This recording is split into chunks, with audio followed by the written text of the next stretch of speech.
Welcome to the Local Domination Podcast, your ultimate guide to get local clients fast. Featuring interviews with local marketing and lead generation experts who will show you exactly how to attract local clients and dominate your market. And now, here's your host, Doran Aldana. Get this, every day local prospects are searching for your products or services online, and they're looking for someone they can trust. Are you capturing that business? How would you like to dominate the local search results with more 5-star rave reviews than any of your competitors so you become the only logical, trusted choice? I call it Operation Domination. Download a free copy of our Ultimate Testimonial Toolkit now at mytestimonialengine.com/domination. Again, that's mytestimonialengine.com/domination and discover how to build your business at the speed of trust. All right. Welcome everyone to another episode of the Local Domination Podcast, your ultimate guide to getting local clients fast. This is your host, Doran Aldana. We've got another awesome episode for you today with the one, the only, Luke Acree. Now, for those of you who are uninitiated, for those who don't know, give you a quick background on Luke before we dive in. Luke is the president of Reminder Media. He's a sales fanatic, a marketing evangelist, and an expert team builder.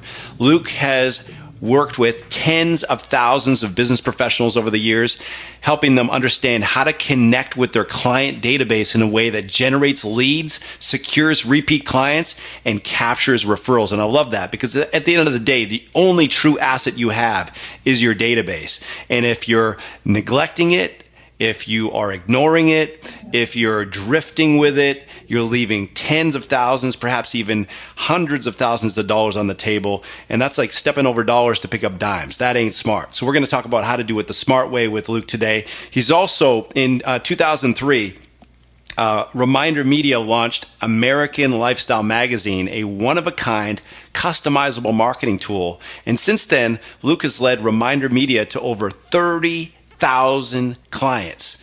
Yes, 30,000 clients, and has expanded the product line to include turnkey social media management, digital magazines, email marketing, and analytics, among many others. Along with that, in terms of his path from software engineer to leader of a multi-million-dollar company, Luke has shown an uncanny ability to analyze tough problems, deliver solutions that actually work and drive revenue, and foster success for the business. And specifically, we're going to talk about the local business, because I'm assuming you guys are local businesses. You want to take things to the next level. You want to dominate your market, and you definitely got to listen to the one, the only, Luke Acree today to learn how to do that at a higher level. So Luke, thanks for being with us.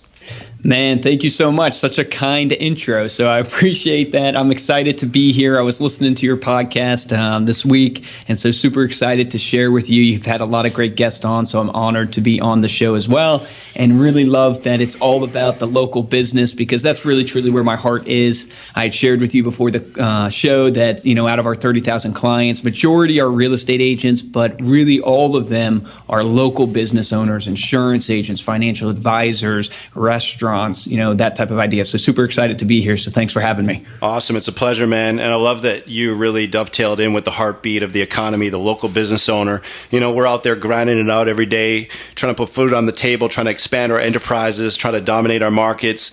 And, it ain't easy. Everyone wants to be rich, fit, and happy, but few are. And everyone wants to be successful, but few are. So obviously, our peeps are dialed into this podcast because they want to learn the secrets for success.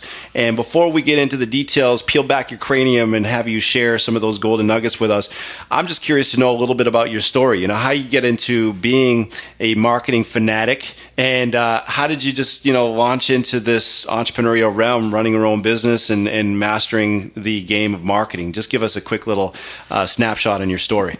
Yeah, I'll try to give you guys my life saga without boring you. My friends would tell you probably it's because I'm a freak or a psycho. And that's why I'm a sales fanatic or marketing, fanatic. But just kind of giving you guys my story real quick. I grew up in a family of 8 kids. So I was homeschooled. So one of those probably strange homeschoolers people talk about, but I was homeschooled, Right. grew up in a family of 8 kids, loved music, man. So I was all into music like a lot of, kids are, had a band, was traveling up and down the East Coast, and, was really trying to make it in music. And that taught me a lot about how to engage a crowd, how to market your event. But like most musicians, I just wasn't quite talented enough. I like to say I wasn't quite lucky enough, but it didn't work out. Had to get a real job. And so went to school for computer science and came out as a software engineer and started doing programming, and then started a design agency with my brother. So we started a design agency where we're designing websites, and we were designing just different like brochures and stuff like that for companies. And that's where I really dove in to what it means to own a business and to run a business, and really what it means that if you don't have sales, I think it's Mark Cuban that says you got a hobby. And so, that's what really taught me is that, having to go into that grocery store, find the business owner, nurture the lead, close the deal. And so I had success with Nextmark Design, but just not a ton of success. And so, as Nextmark Design was going, I got the ability to jump on with Reminder Media. And what Nextmark Design had taught me is that I really needed to learn sales. I needed to learn how to master this art of sales, because sales and marketing are really one and the same. It is that you have marketing that are going to help you get the leads in, to help you nurture them and help you lead them through the sales funnel to close that deal. So I started as a inside sales rep at Reminder Media, and Reminder Media was obviously a lot smaller then. And so I've been super blessed over the years of doing this, that I just kind of worked my way up from a sales trainer to really building out a call center. So we took it to where we have 70 callers on the phone right now with Reminder Media, and then got the opportunity to lead in more than just the sales aspect, and lead on the marketing front, the product creation front, and then ultimately now leading the company as a whole from a strategy and a vision perspective.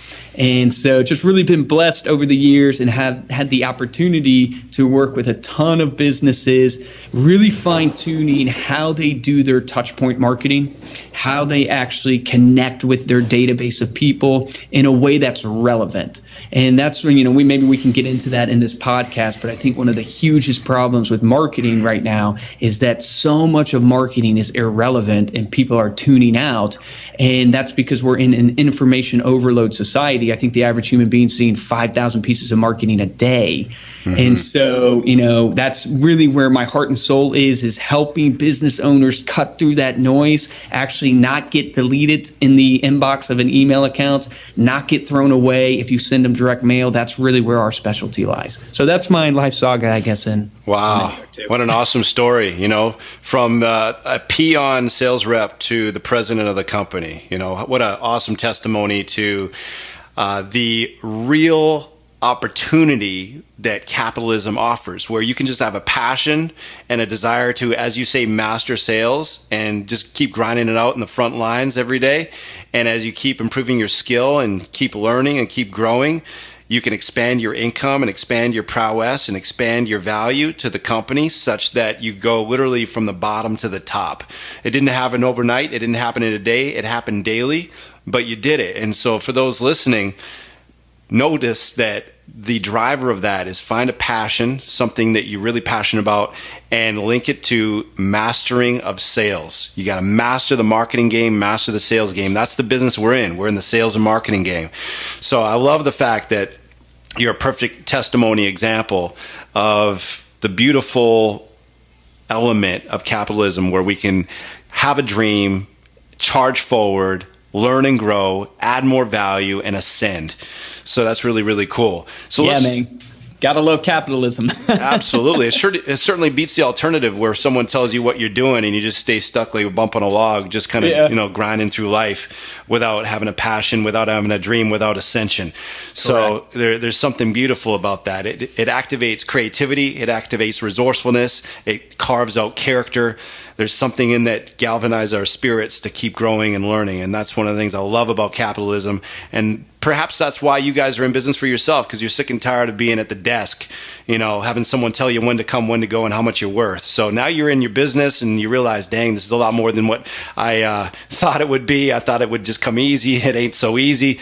So Luke, tell us, what's the key to really getting our marketing dialed in? Let's just first of all look at a starting place. Let's say someone's new to marketing. They're new to being at the helm of the marketing in the business, and they're trying to figure out, okay, where do I start?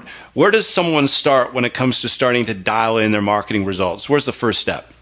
Yeah, so, I really believe that as you're diving into business, and, I've gone through an experience in this last year where my younger brother, I convinced, and, he got into real estate. So he's a real estate agent with Keller Williams. And so I've been lucky enough to kind of experience the journey with him at a inception level on the real estate side. And where we started with him. And keep in mind, I don't want anybody to think we've thrown tons of money at him or anything like that. I mean, he's paying for everything himself, so he's poor, all that stuff, like every business owner is when they start out. But where we started is what's his brand? What's his story? What's his unique value proposition? Because unless you know what you bring to the table as a unique value proposition, you're going to struggle in creating marketing that actually gets clients to your doorstep, because you're not telling the correct story. So as you get into business, the first thing you need to actually figure out is, what is your unique value proposition? What do you offer and bring to the table that someone else doesn't? And, for a real estate agent, it might be that you're great with people and you know the local market better than anybody else. Maybe you're an analytics person and you really understand market numbers, whatever that is. But you got to start there with marketing before you actually get into the product side, because that vision or that unique value proposition is what's going to determine and drive what type of mediums you use to market your business. Because from there, you're going to figure out, if this is my unique value proposition, this is what I bring to the table, what is my target audience? And then that will guide you to your target audience. So maybe you're targeting millennials, maybe you're targeting baby boomers, whatever it is. Then you figure out your target audience, and then that will drive you to the medium of what products you use, what ideas or pathways do you go down. But so many business owners jump right into buying the first salesperson that calls them on the phone with a great marketing tool. They buy it without properly defining, what am I going after? Who am I going after? And that's going to lead me to what's the most effective way to contact them. So I'm not sure if that makes sense, but that's where I would start. Does it make sense sometimes to reverse engineer it, where you don't necessarily know what your unique value proposition is, but you know the kind of people you want to serve, and then you dial in to find out what the problem is and then come up with a UVP, unique value proposition, based on that? Or is it usually better to start out with the brand, the UVP, independently and preemptively first before you get into the target market?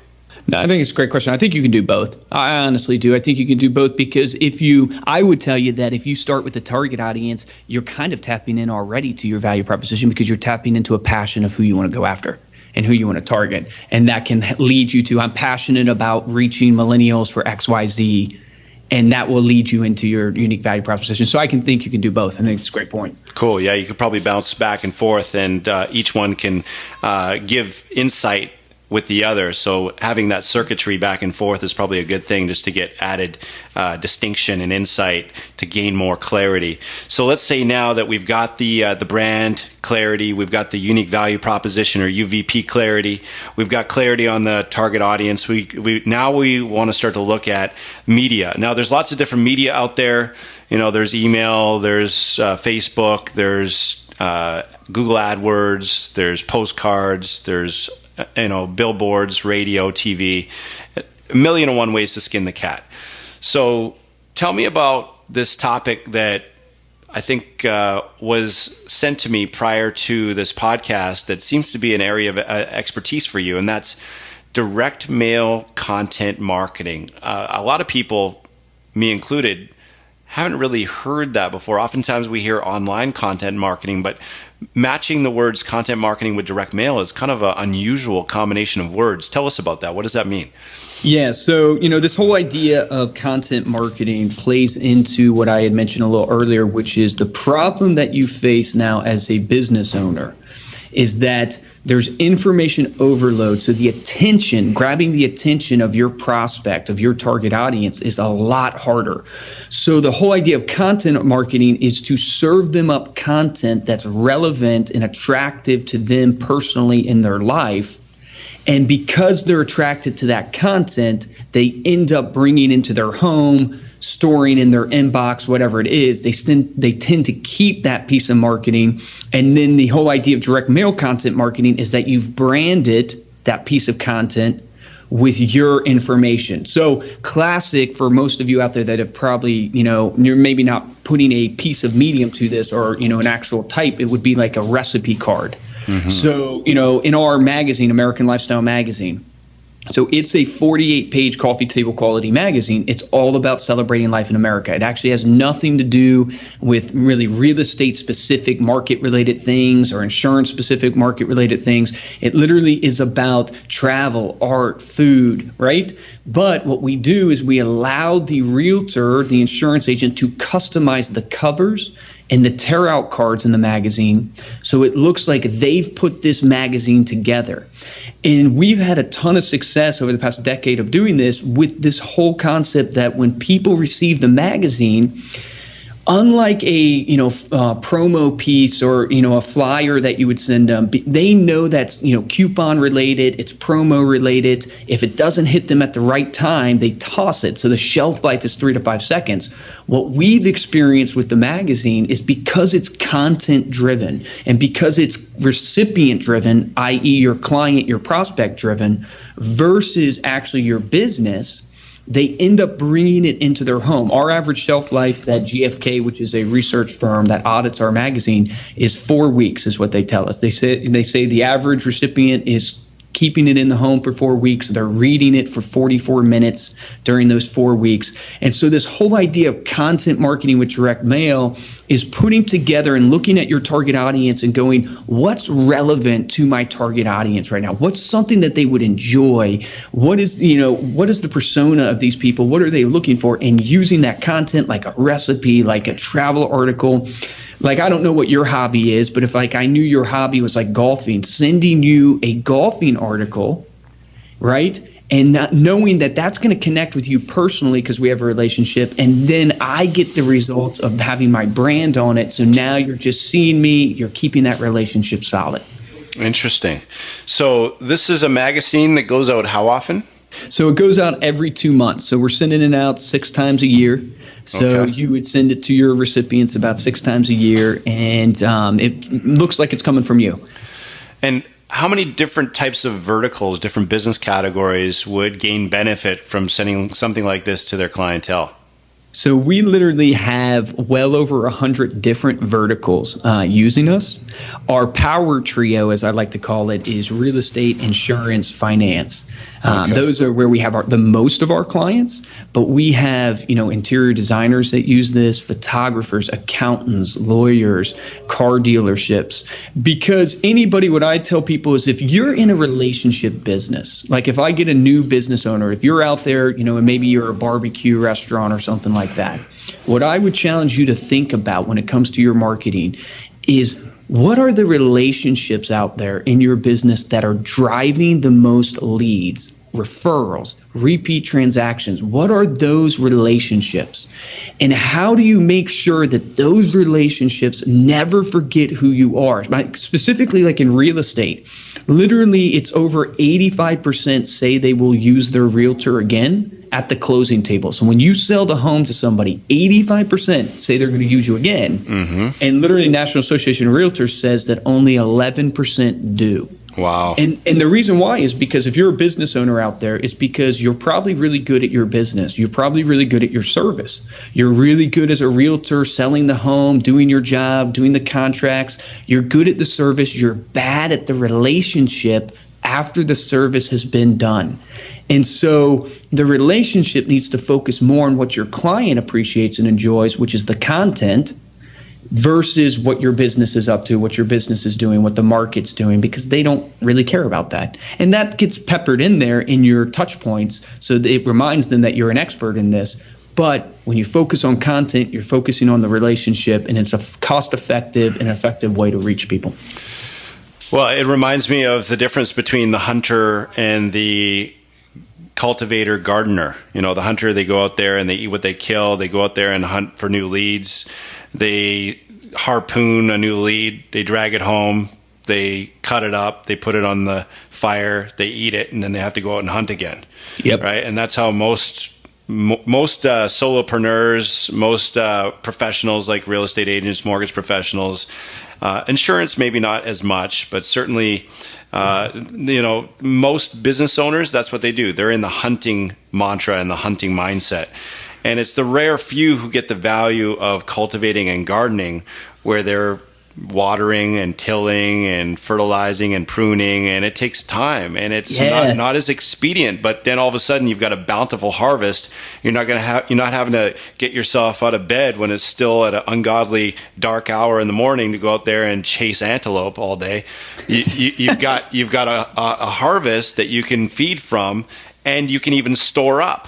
And it's really, it dovetails in with the factual understanding that it costs 5 times more to go out and get a new customer than it does to get a repeat or referral transaction from an existing customer. 5 times more. But how many of us actually have that information guide our marketing, and how many of us actually market in light of that? Very, very few of us. Most of us are just still into the knee-jerk reaction of, hunt, kill, eat. Hunt, kill, eat. So I've always been a huge proponent of database marketing and building top-of-mind awareness and putting an iron cage around your clientele so they don't get poached by your competitors. And obviously, this is very much in sync with that. So the tear sheet or the tear card is customized, and the front cover is customized. Is that right? Yeah, front cover and back cover. I love what you're saying, though, man, because what it is we are just so impatient, and we're so lead generation, which I totally understand. Trust me, I've been running businesses, so I understand the need to get in that revenue. But one of the things that I see with business owners, especially in my business today, is a mistake they make is that they don't build a system and do systematic marketing. So they end up chasing everything. They do fly by the night marketing, which is, how many of you guys listening to this right now are planning your marketing? Right now we're in September. How many are you planning your marketing right now for October? Instead of defining a system that you're going to work and actually systematize it. And the mistake that I see in so many new businesses, and my brother was making this mistake, the same thing, is that always looking for that magic formula because you're just not sure, and you're thinking maybe I'm doing it wrong, and so you never end up with a system that you can just work. Where I encourage is that pick something, maybe you're going to hit your database 12 times a year, once a month. Pick that and make sure you follow through and systematize your marketing, because if you systematize it, I have this mantra I live by, which is, it's actually a biblical principle that if you're faithful in the small things, you'll actually be faithful in much. You'll be given much, which is, as a business owner, if you're faithful in those small things, which is the follow-up with your client, then you won't get success maybe right away, but your big success will become out of an accumulation of winning those small victories, being faithful in those small things. You'll end up having huge success because you were faithful in those small things. So I love what you're saying, man. Yeah, and it's so true. And these people that disregard the small things and just do the hunt, kill, eat, and that's all they do year after year after year. That's how come, you got the real estate professional or the mortgage professional or whatever profession they might be. They're in the game 5, 10, 15, 20 years. And they're still just eking out a meager existence, making 80 G's, 100 G's, even 150 G's, even 200 G's is nothing if you've been in the game 20 years. Meanwhile, you got a dude who gets it, who understands they're in the marketing business and really focuses on putting these pieces of the puzzle in place. And they're making that in their first 2 years. And then they make 5 times that in the first 3 or 4 years because it's the system. It's have the system work while you're not working and do what you do best and get the best to do all the rest. It's about dialing in systems that work while you're not working. And so I love what you're talking about, Luke. You're reading my mail, I'm reading yours. I'm definitely taking up what you're putting down. So let's talk now about how we can generate leads independent of the database. I get that, cultivating more repeat and referral from the database is a good thing, and that's definitely the lowest hanging fruit. What about someone who's already doing that and just wants to now feed their funnel with more local leads? What's the shortest path to the cash, lowest hanging fruit when it comes to that? Okay, so right now I'm huge on Facebook marketing. Huge on it. I think it's Gary Vee that's all about saying that, this is the golden era. Don't miss it, Facebook marketing. But it's true. It's so cheap right now. It's so cost effective. For literally a cup of coffee a day, guys, you can reach hundreds of people and you can target down. Maybe you can't get exactly who you're looking for on Facebook, but you can get pretty darn close. And if you take this idea of content marketing to your Facebook and do something where you direct them to a landing page where they can get some valuable content from you, like for the real estate agents out there, the three top things a new home buyer needs before, or don't make this grave mistake when you're purchasing a home. Some type of content that they can be led to and where you can capture their email address. That's a great way to generate leads. I think another great way is putting together, it used to be like you host like a seminar, and I think that's good. You can still host seminars in actual physical locations, but this whole webinar culture that has come up is huge, and you can capitalize with Facebook marketing where you can literally put together a webinar on first-time home buying, or a webinar on how to save money on your insurance, or whatever it is that your industry is. Do a webinar presentation of 15-20 minutes, boost a Facebook ad to a target audience. So let's say you were targeting first-time home buyers. So get on Facebook and boost an ad that targets people who are likely to move. So Facebook actually allows you to target people who are likely to move. You could target renters. And so you can target specifically down to people who are looking to maybe buy a home and boost that advertisement of signing up for this free webinar seminar that you're offering. And you'll see email addresses and leads pouring in, and then that plays into your database, which then you nurture and you follow up with and all that good stuff. But I love Facebook marketing, love webinars. That's just a couple areas. Well, I would so concur.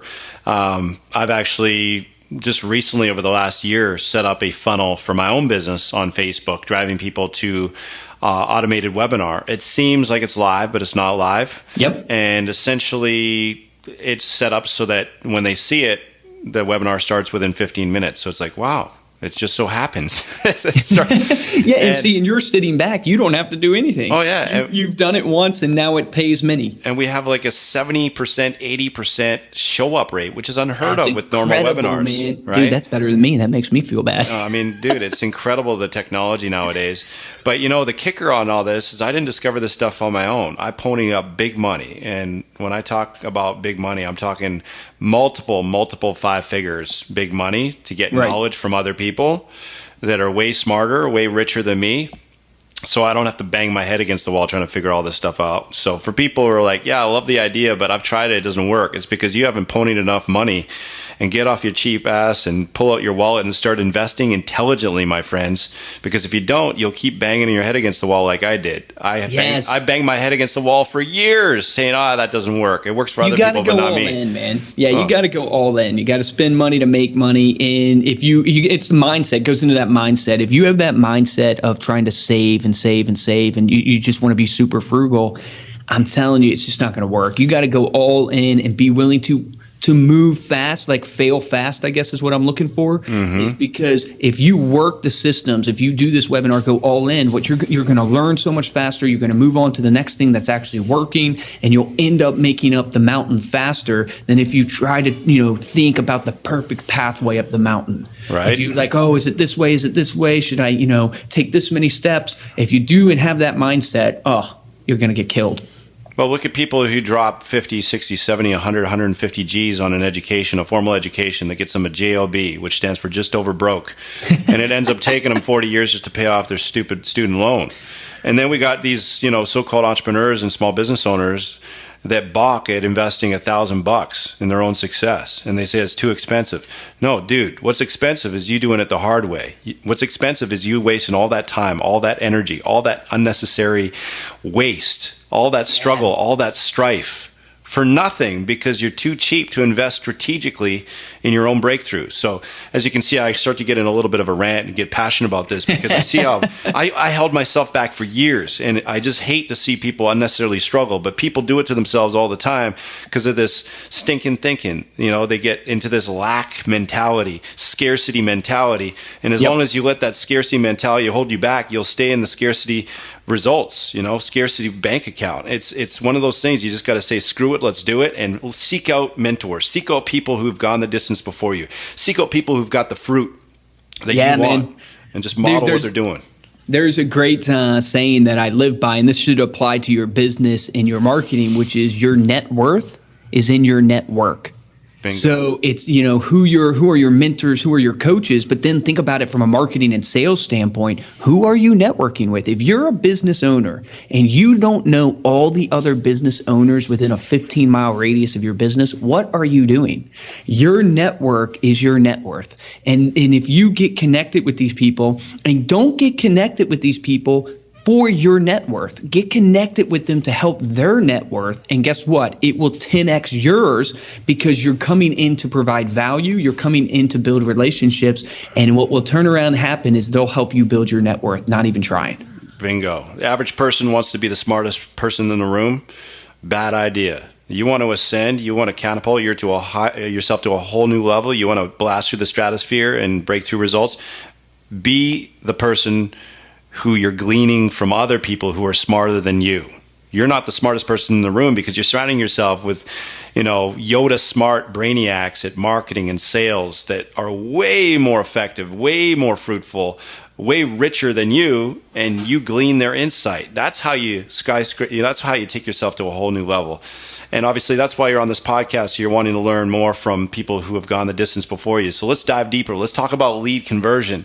So we've now generated some leads. Let's say we generated leads from Facebook. We pulled the trigger on this Facebook campaign. We got leads coming in, but as you know, leads aren't enough. You can't go and pay your mortgage with leads. We need to convert those bad boys into closed transactions. Yes. So give us some distinctions on how to do that, because there's a lot of ways to mess that up. I mean, we see it all the time. Yep. So what are the big mistakes to avoid, and how do you do it right? So I know this is going to probably sound maybe weak, but here's the number one thing I see in business owners when it comes to their leads. They don't take action and follow up. And you might be listening to this right now, and you have leads in your pipeline that you haven't called, that you haven't talked to, that you haven't sent an email to. So the first principle is you have to follow up relentlessly with your leads to get them to convert. I want to apply that to my business right now. So my Facebook leads that come in, right, is it takes us an average of 8 calls to get a Facebook lead on the phone. So it takes us 8 calls. So the average rep out there, I think it's like according to InsideSales.com, so that one that everybody knows about, that the average sales rep is following up 1.2 times. Mm-hmm. It takes us an average of 8 calls. So if you get a Zillow lead today, guys, or if you get a Facebook lead today for your business, right, you need to call till you get that person on the phone, or until you know your average metrics. For me, I know it's 8 times. So if I go past 8 times and I get up to 12 times calling my Facebook lead, then I know, okay, maybe I'm getting into the gray area of I'm actually wasting more time than actually being beneficial. But the number one mistake I see in lead conversion once you get the lead is the lack of taking action, and it's passive. You're passive and you're not proactive. So passive follow-up would be you're sending a mailer to that person, you're sending a email to that person, and you're waiting for that person to respond to you, where proactive would be you're sending a mailer to that person after you got that lead from Facebook, and then you're picking up the phone and you're calling that person. Mm-hmm. Because it's about mind share. When you're converting a lead, it's about mind shares. How can you capture that mind share? And specifically in real estate, I think it's Gary Keller, the founder of Keller Williams, that talks about doing this 8x8. So he says once you meet someone, once you get a lead, you want to hit them one time a week for 8 weeks. Because if you do that, you're going to increase your mind share with that person. And it's like you're going to get their mind share of 76% mind share. Now, I don't know if that statistic is actually true, but what I have found in my business is that, guys, once you get a lead, you want to bombard them, for lack of a better word, over that short period of time so you are so relevant in their mind. So you want to be wanting to send an email, you would be wanting to follow up with a phone call, then you would want to send a text message. So use multiple mediums to reach somebody, but don't give up on following up until you get some type of contact back. That makes a lot of sense. So we can use passive and proactive together, essentially. Is that right? Correct. Well, I would say that is, to me, that is the type of campaign you would want to run, because your passive is going to drive your proactive. So I'm going to send you, so if I get you as a lead, right, off of Facebook, I'm going to send you my magazine, which gives me the reason to proactively follow up. So if I call you, right, and a Facebook lead, I could call you anyway, so it's maybe a bad example. But if I call you, it might be a little awkward. But if I send you a recipe card, or if I send you a mailer, I can follow up and say, hey, man, just wanted to check in, see if you got that magazine I sent you. Don't know if you liked it or not, but just wanted to see and let you know if, talk about it, whatever it is, right? And then you have a reason to actually try to convert that lead. You have a reason to have a conversation. So that's a reason to give someone something tangible as lead bait, as opposed to just sending them a PDF, which just requires their name and email. If you send them something, by snail mail, yes, it's more cost. Yes, it's more of an investment on your part. But you're able now to logically ask them for their name, their phone number, their direct mail, the whole kit and caboodle, because you're sending them something tangibly in the mail. Is that the idea? Correct. Yes. Correct. Right. So sometimes what we can do is do a two-step where you start off with just, the PDF, name and email, and then on the second page in your funnel, that's where you offer the tangible thing you send by direct mail, and you data merge all the information they already gave you in the first pane into the second pane, so they don't have to retype it, and now they're filling in all their data. So you can kind of do a two-step, so that way you're getting some people who are lukewarmers, just giving the name and email, and then you give the more hot for what you gotters to give you all their data, and that's where you can start following up by text, by phone, by email, by voicemail. And of course, the proactive is, once you get that phone number, just keep calling once a week for 8 consecutive weeks. Is that the idea? Correct. Yeah, correct. And obviously, you got to look at what business you're in. And from the business you're in and what you're trying to sell, it can help you determine the style of approach that you take. So if you're like in real estate, I just use that example because I talk to realtors all the time, but like a FSBO. If you have a for sale by owner, right? A great idea is, once you got in touch with that for sale by owner, or you get a lead that comes in because you offered something on how to sell your home or something like that, right? If you call them every Monday, it's perfect, because the most traffic for real estate is happening on the weekends. People are going to see open houses. So you can literally call up and say, hey, just wanted to check in on you, see how you're doing. Hey, wanted to see how much traffic you had this weekend. I don't know, I hosted a bunch of open houses this weekend, had a ton of traffic at my homes. So I want to see if you had a bunch of, traffic. Chances are they probably didn't, because they're trying to sell it themselves. Exactly. And so it's that you're hitting on that pain point, and it's a perfect approach because it's so logical, but it also helps on the emotion because you're hitting on that pain point, and you've attracted the lead because you got it by offering something of value on your Facebook advertisement to target FSBOs, and that lead came in, and now after you've nurtured it by this passive approach of content, sending emails to them, giving them more value, now you can follow up with phone calls in a style that actually makes a lot of logical sense. Smart. Yeah, a lot of people, they make the mistake of just using email and phone, but I love the way you use the multimedia approach. We're using as many methods as we can. Email, direct mail, text message, voicemail, live calls, the whole kit and caboodle. And when we use all those different media types as opposed to just one or two, it makes that ubiquitous kind of top of mind factor, that relevance factor, that familiarity factor go through the roof. So I love that, and I'm glad you brought that up. Yeah, it's the holistic approach. I think the problem is we're all desperate for the magic bullet, and there just isn't one out there. If there was, I would hopefully have figured it out by now and be sitting on a beach somewhere. but the truth is, there's no magic bullet. It literally is choosing as many mediums as you can afford to do from an efficiency standpoint, and then ultimately from a cost standpoint, because all of us have a limited marketing budget at some point. And so what you can do there, and then working those systems to where, I couldn't sit here and tell you truthfully, is it, 2 phone calls and then 3 text messages and then 1 mailer that ultimately gets you the best ROI? I don't know. I'd be lying if I sat here and said that. But what I do know is that where I've seen success time and time again with thousands of business owners is the key to success is choosing, I'm going to do this because it logically makes the most sense, i.e. that FSBO example I just gave, which this logically, and I'm going to work this consistently and not give up until I get response. Or when I look back over my past month of lead generation and lead cultivation, I see my averages, i.e.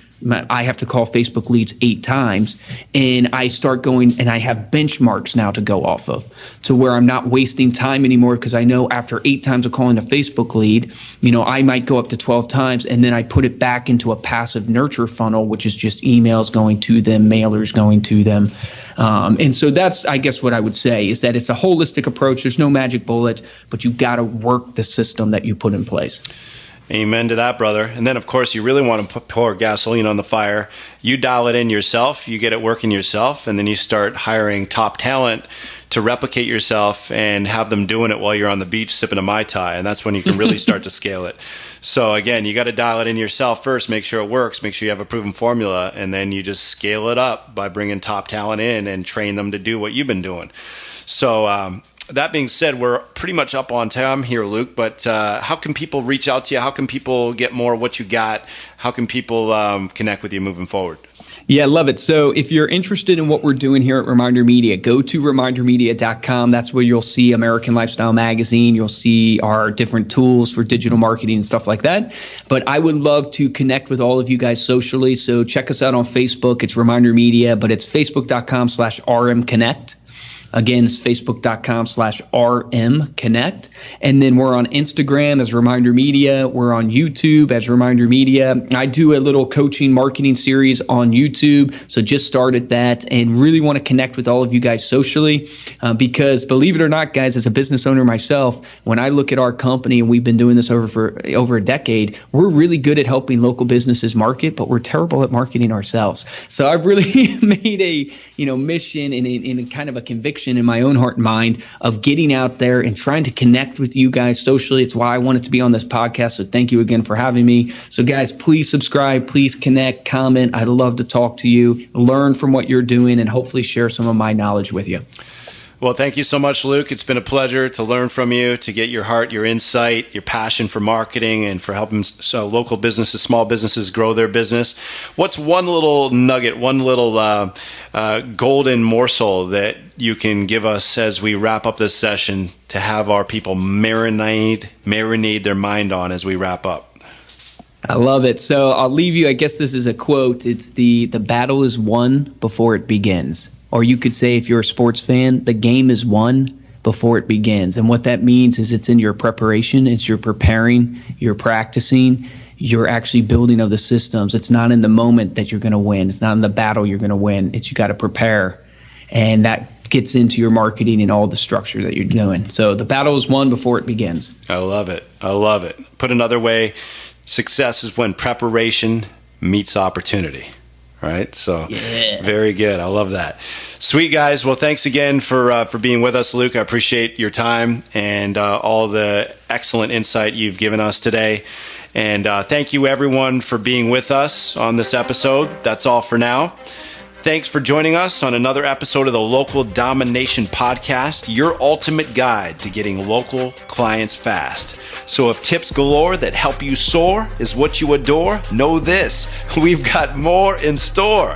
Remember, nothing happens without implementation. So in the meantime, in between time, go forth, engage. It's time for Operation Domination.